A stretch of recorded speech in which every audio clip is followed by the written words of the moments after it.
কেটেছেন, মানে এই না এই চাদরটা আপনি মনে করুন ব্যাগে ভরতে পারেন। বুঝতে পারলেন কি বলতে চাইছি? একজন কোচ অ্যাটেন্ডেন্ট মনে করুন 300 টাকার জন্য কাজ করতে এসেছে, সে 700 টাকা দিতে হচ্ছে তাকে। এইভাবে কেউ ভরে ব্যাগের বাইরে চাদরটা ভরাবো না? সিটে রাখুন, রেখে নিয়ে যান, কোনো অসুবিধা নেই আপনাদের। ব্যাগের ভেতর ঢুকিয়ে নিয়েছে। এটা ওনার বুঝতে পারছেন 300 টাকার কাজ করে 700 টাকা দিয়ে চলে যাচ্ছে। এই যে বেডশিট চুরি করেছে, এই যে প্যাসেঞ্জার, এটা This channel does not promote any violent, harmful, or illegal activities. All content provided by this channel is meant for an educational purpose only.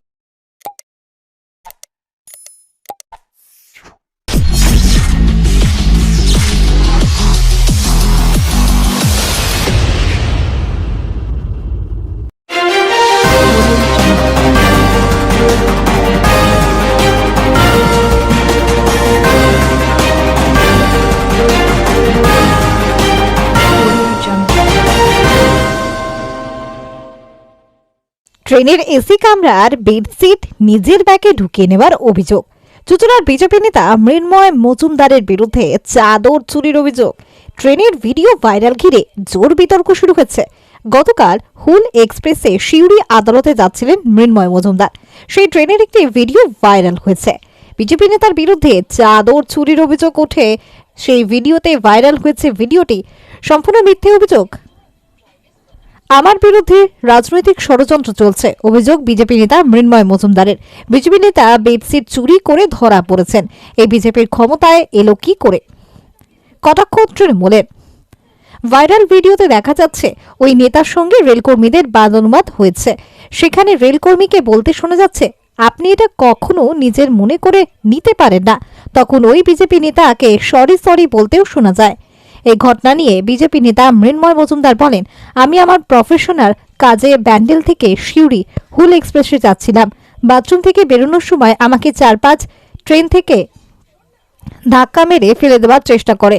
তখন আমি ওই কামরায় ঢুকে যাই। আমি ওখানে খবরের কাগজ পড়ছিলাম।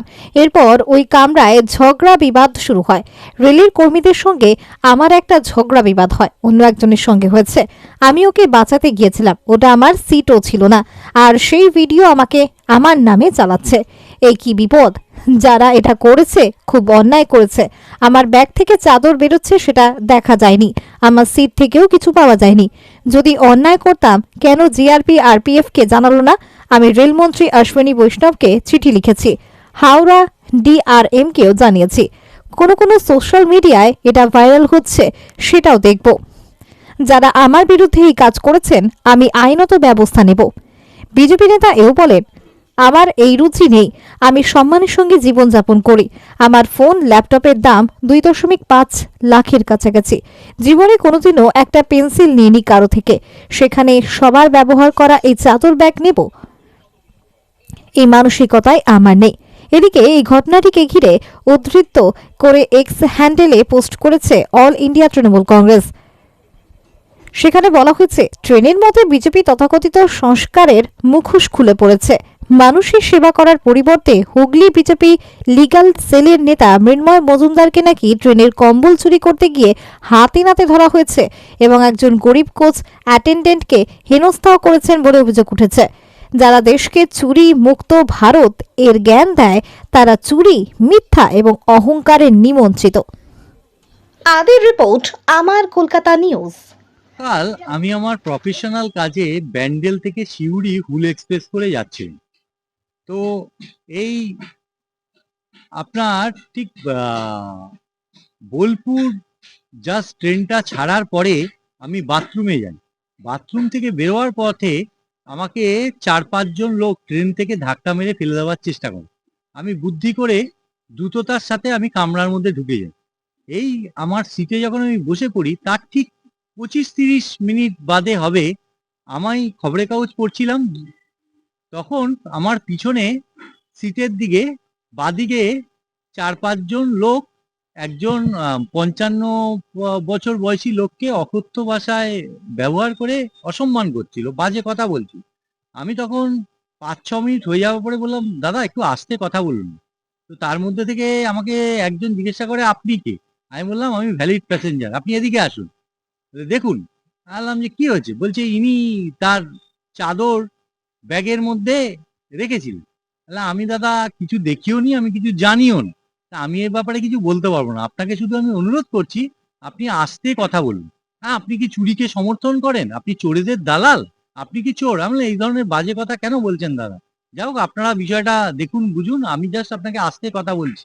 হ্যাঁ, তো বলেই আমাকে বলছি যে জানেন এই 300 টাকার চাদরের 700 টাকা এর থেকে কেটে নিতে পারে, এর চাকরি সাসপেন্ড হয়ে যেতে পারে। আমি বললাম, দেখুন দাদা, আমি চুরিকে সমর্থন করি না বা এই ধরনের ঘটনার বিষয়ে আমি কিছু জানি না, তা আমাকে এগুলো কথা বলছেন। ওকে, ইটস অল রাইট, সরি বলে আমি আমার নিজের সিটে আমি বসে পড়ি।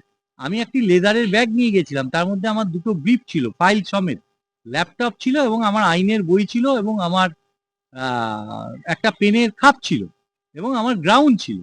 আর আমি উপরে একটা জ্যাকেট পরেছিলাম ঠান্ডার জন্য। তো এই হচ্ছে ঘটনা। এবার এই বিষয়ে তো যদি ওনাদের তৎক্ষণাৎ কেউ কিছু করে থাকে বা আমার বিরুদ্ধে অভিযোগ থাকে, তাহলে তো আরপিএফ, জিআরপি কি বা রেলের টিকিট চেকার ছিলেন ওই কামরাতে, তাদেরকে তো ডাকতে পারতেন। ওনারা কোনো কিছু ডাকলেন না, বা আমার ব্যাগ থেকে কোনো কিছু চাদর বেরোচ্ছে, প্যাকেট বেরোচ্ছে, জামা কাপড় বেরোচ্ছে, এ বিষয়েও ভিডিওতে কিছু দেখা যায়নি, বা আমি ঢোকাচ্ছি এরকমও কিছু দেখা যায়নি, বা আমার সিট থেকেও পাওয়া যায়নি। শুধু শুধু একটা ষড়যন্ত্রমূলক গভীরভাবে আমাকে খুন করার চেষ্টা হয় এবং আমাকে এইভাবে মেলাইন করার, অসম্মানিত করার একটা গভীর ষড়যন্ত্র করা। আমি এই বিষয়ে ধিক্কার জানাচ্ছি। ইতিমধ্যে আমি আরপিএফ ব্যান্ডেলে জানিয়েছি, জিআরপিতে জানিয়েছি, হাওড়ার ডিআরএম কে জানিয়েছি এবং রেলমন্ত্রী অশ্বিনী বৈষ্ণবকে জানিয়েছি। আমি আপনাদের মাধ্যমে যারা এই কাজ করেছে তাদের আমি জানাতে চাইছি, আমি এই বিষয়ে আইনি পদক্ষেপ গ্রহণ করব যথাযথভাবে। যারা এই কাজটি করেছেন তারা খুব অন্যায় কাজ করেছেন, বেআইনি কাজ করেছেন। আমি অত্যন্ত সম্মানের সঙ্গে জীবনযাপন করি। আমি 3টে মোবাইল ফোন আমি অ্যাপেলের ব্যবহার করি, যার দাম 2 লাখ টাকার উপরে। 45,000 টাকার উপরে ল্যাপটপ ছিল আমার ব্যাগে। আমি যে লেদারের ব্যাগটা ব্যবহার করে যাচ্ছিলাম সেটার দাম 3,500 টাকা। একটা 50-100 জন একটা কোথায় চাদর ব্যবহার করেছে, সেই চাদর আমার ব্যাগে ঢোকাবার জায়গা নেই, আর আমাদের এরকম মানসিকতাও নেই যে আজ পর্যন্ত কোনোদিনও কারো পেন্সিল, রাবার পর্যন্ত আমি অন্যায়ভাবে কারো কাছ থেকে নিয়েছি। তাই এই ঘটনার মধ্যে দিয়ে আমার ব্যাপক সম্মানহানি হয়েছে। আমি অনুরোধ করব সংবাদ মাধ্যমের মধ্যে দিয়ে যাতে এর প্রকৃত তদন্ত হয়, দোষীদের প্রকৃতভাবে শাস্তির ব্যবস্থা করা হয় এবং যারা এই কাজ করেছে তারা যেন প্রকাশ্যে এসে তাদের পরিচয়টি ব্যক্ত করে। এটা আমি এই মুহূর্তে তো বলতে পারছি না। তাদের আমি 4-5 জনকে আমি চিনি না। একজনের মাত্র আমি মুখ দেখতে পেয়েছি। 4 জনের মাথায় মাংকি ক্যাপ ছিল, টুপি ছিল এবং তাদের মুখটা খোলা ছিল, আর 2 জনের গলায় মাফলার ছিল, আর একজনের মুখে সাদা কালো মেডিকেটেড মাস্ক পরা ছিল। যে ভিডিও ভাইরাল হচ্ছে সেখানে আপনাকে প্রথমেই সরি বলতে দেখা যাচ্ছে এবং মুখগুলো কথাও দেখা যাচ্ছে। না, প্রথমেই সরি বলতে দেখা যায়নি, সব শেষে আমাকে বারবার বলাতে আমি ঠিক আছে, ইটস অল রাইট, আমি এই বিষয়ে কিছু জানি না, দেখিনি, সরি। আর মুখ লোকাতে যখন আমার মুখের সামনে ভিডিওটি তারা নিয়ে আসে, ক্যামেরাটি, তখন আমি সেই ক্যামেরাটাকে সরিয়ে দিয়ে হাত দিই। আমি প্রতিবাদ করেছি, সঙ্গে সঙ্গে প্রতিবাদ করেছি। এগুলো দাদা কি করছেন? আমি তো পিছন থেকে দেখতে পাইনি কে ভিডিও করছে না করছে। আমার সামনে যখন তারা ক্যামেরাটা নিয়ে আসে তখন ক্যামেরাটা সরিয়ে দিই এবং আমি বলি এগুলো দাদা কি করছে। যারা ওই 4-5 জন ব্যক্তি যারা আমার সাথে খারাপ ব্যবহার করেছে, আমার ভিডিও করেছে এবং আমাকে অসম্মানিত করেছে এবং যারা আমাকে ট্রেন থেকে ফেলে দেওয়ার চেষ্টা করেছে আমি বাথরুম থেকে বেরোবার পরে, তাদের বিরুদ্ধে আমি অভিযোগ জানাচ্ছি। দেখুন, রাজনৈতিক অভিসন্ধিও থাকতে পারে, আমার প্রফেশনাল এনিমিটিও থাকতে পারে। এই মুহূর্তে তো আমি বলতে পারছি না। যতক্ষণ না তাদের পরিচয় প্রকাশ হচ্ছে, তাদের যথাযথভাবে তাদেরকে তদন্ত করে সামনে নিয়ে আসছে। এবার ষড়যন্ত্র তো একটা হয়েছে, সেটা রাজনীতিক দিক থেকেও হতে পারে, প্রফেশনাল দিক থেকেও হতে পারে। কেননা আমি অত্যন্ত সততার সঙ্গে জীবনে চলি। আমার 50 বছর জীবনে আমাকে কেউ কোনোদিনও বলতে পারবে না যে আমি কোনোদিনও কোনো অন্যায় বেআইনি কাজের সঙ্গে কোনোদিনও যুক্ত হয়েছি। আমি চারপাশে যারা ছিল তাদেরকে আমি বলেছি যে দেখুন, আমাকে পিছন থেকে ধাক্কা মারলো, ঠিক আছে, আমি আরেকটু হলে পাশে যে ছিল আমি রেলগাড়ি থেকে পড়ে যেতে পারতাম। না, তৎক্ষণিক মুহূর্তে আমি এসে চুপ করে আমার জুতো খুলে, পায়ের জুতো খুলে আমি খবরের কাগজ পড়াতে মন দিয়েছিলাম। আপনারা ভালো করে ভিডিওটা দেখুন, সেখানে দেখবেন না কোথাও যে আমার কোনো ব্যাগ থেকে, লেদারের ব্যাগ থেকে কোনো রকম কোনো কাপড়, জামা কাপড়, চাদর, প্যাকেট কোনো কিছু ঢোকানো হচ্ছে বা বের করা হচ্ছে। যদি আমি অন্যায় কাজ করতাম, তাদের তো উচিত ছিল আরপিএফ, জিআরপিএফ কে ডাকা, বা রেলের চেকার ছিলেন, চেকার বাবু ছিলেন, অন্যান্য কাউকে স্টাফদের ডাকা। কাউকে তো তারাও জানাননি, বলা উচিত ছিল, বা আমাকে ফাইন করা উচিত ছিল, বা যার ব্যাগ থেকে পাওয়া গেছে তাদের থেকে। কিন্তু কারো কোনো ব্যাগ থেকে কোনো কিছুই পাওয়া যায়নি, দেখা যায়নি, কোনো কিচ্ছু না।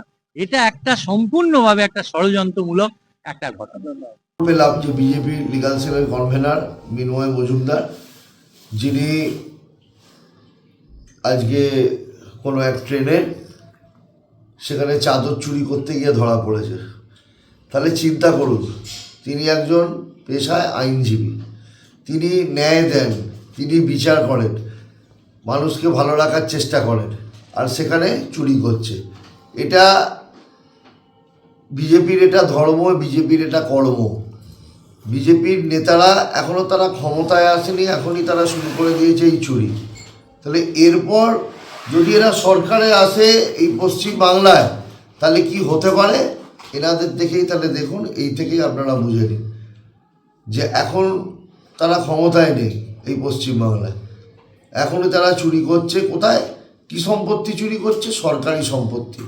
কার? কেন্দ্রীয় সরকারের। কোথাকার? ট্রেনের। কাজে এ থেকেই বোঝা যায় যে একজন শিক্ষিত মানুষ যে ন্যায়ের বিচার করেন, সেই চুরির দায়ে ধরা পড়ছে। তাহলে এই থেকেই বোঝা যাচ্ছে যে বিজেপির ক্ষমতায় এলে বিজেপি কী করবে পশ্চিমবাংলায়। এখনও বলছি মানুষদের সতর্ক হতে, তারা সতর্ক হন।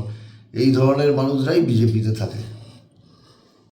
আমাদের আইনজীবী নেতা একটা ভিডিও ভাইরাল হয়েছে, দেখা যাচ্ছে ট্রেনের মধ্যে বেডশিট চুরি করছে। দেখুন, এর সাথে দলের কোনো সম্পর্ক নেই, পার্সোনাল ওর ব্যাপার। পার্সোনাল কোথায় বেড়াতে যাচ্ছে, হয়তো কোনো ঘটনা ঘটেছে, কোনো ভুল আন্ডারস্ট্যান্ডিং হতে পারে, ভুল করেও হতে পারে, সেটা তারই ব্যাপার, সেই বলতে পারবে এর উত্তর। তবে এর সাথে আমাদের দলের কোনো সম্পর্কও নেই, আর দল আমাদের কোনো দায়ও নেবে না।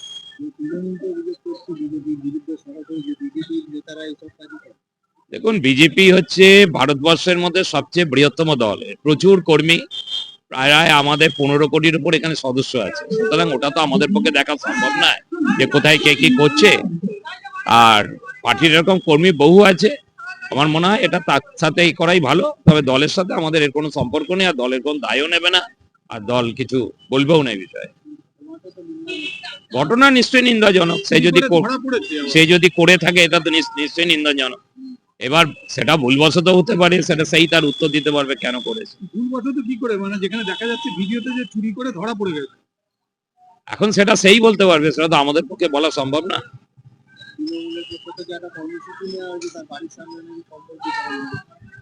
তৃণমূলের কথা ছেড়ে দিন, তাদের মন্ত্রীরাই জেলের মধ্যে ঢুকে বসে আছে, আর এখানে একজনকে নিয়ে করে তো লাভ নেই। সুদ যদি চালনির বিচার করে তাহলে কি করে, এটা তো সম্ভব না।